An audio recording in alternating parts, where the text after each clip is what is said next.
C'est peut-être un premier pas vers l'apaisement.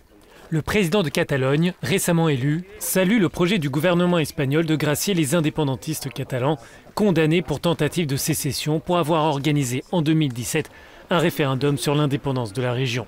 Cette grâce concernerait 12 personnes, dont certaines purgent des peines de 9 à 13 ans de détention.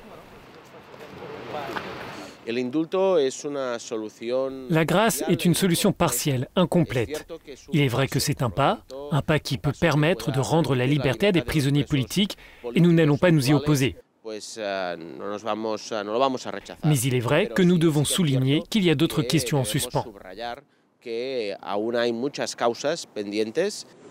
Madrid et certains partis catalans favorables à l'indépendance ont ouvert ces derniers mois la porte à un dialogue.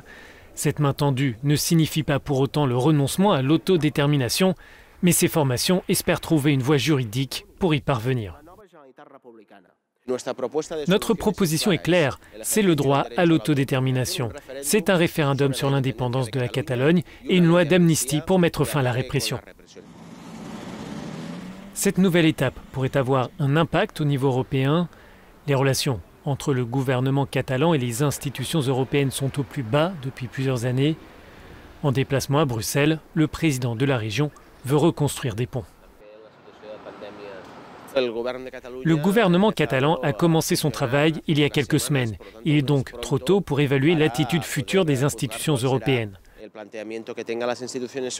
Nous sommes ouverts et c'est dans notre intérêt de pouvoir construire les meilleures relations possibles, car évidemment la Catalogne s'inscrit dans l'Union européenne. Notre projet est clairement un projet européen.